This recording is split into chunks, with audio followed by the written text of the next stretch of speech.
एक बार महात्मा बुद्ध एक गांव में अपने शिष्यों सहित घने पेड़ की छांव के नीचे बैठे थे। आसपास के गांवों से बहुत से लोग अपनी मानसिक समस्याएं लेकर महात्मा बुद्ध के पास आ रहे थे।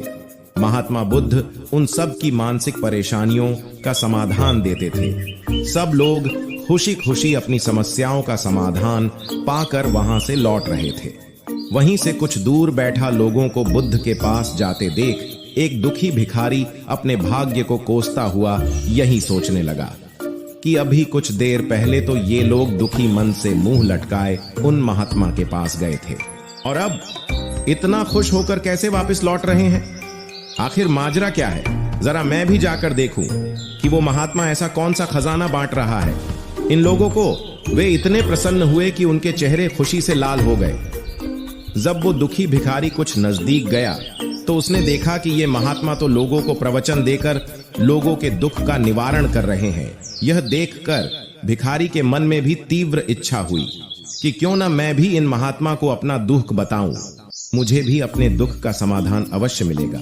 बस फिर क्या था, समाधान पाने की लालसा लिए भिखारी महात्मा बुद्ध के सामने पहुंचा और हाथ जोड़कर प्रणाम करते हुए बोला, हे महात्मा बुद्ध, मैं भी लोगों की मदद करना चाहता हूं।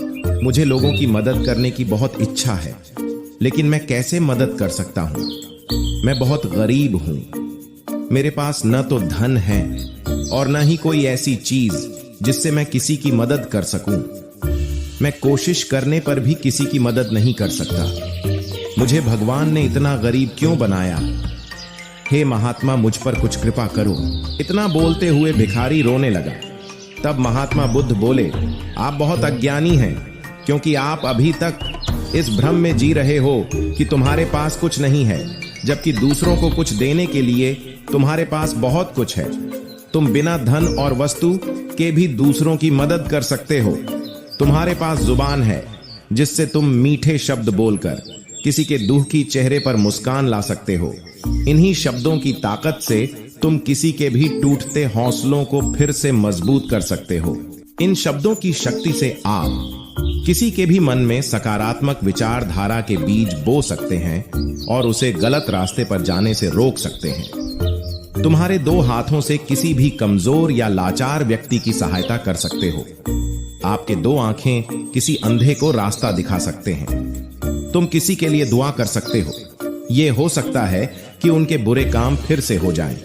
आप किसी के अच्छे स्वास्थ्य की कामना कर सकते हैं, लेकिन अज्ञानतावश तुम अब तक इस बात को समझ नहीं पाए और इस भ्रम में अब तक जीते रहे कि तुम्हारे पास मदद करने के लिए कुछ नहीं। किसी की मदद करने के लिए धन और वस्तु का होना अनिवार्य नहीं है। बिना धन और वस्तु के भी हम कई प्रकार से लोगों की मदद कर सकते हैं। महात्मा बुद्ध के ज्ञान से भरे ये सुंदर शब्द सुनकर भिखारी के चेहरे पर मुस्कान आ गई और वह खुशी से झूमता हुआ वहां से चला गया। तो मेरे प्रिय दोस्तों, महात्मा बुद्ध की इन बातों से बहुत कुछ सीखा गया।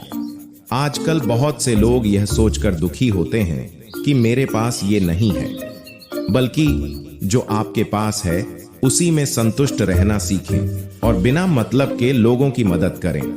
इन्हीं से आपको परम सुख की प्राप्ति होगी। तो फ्रेंड्स, कहानी और वीडियो अच्छी लगी हो तो प्लीज वीडियो को लाइक, शेयर एंड कमेंट जरूर कीजिएगा और इसी प्रकार का ज्ञान से रिलेटेड वीडियोस देखने के लिए चैनल को सब्सक्राइब जरूर कीजिएगा।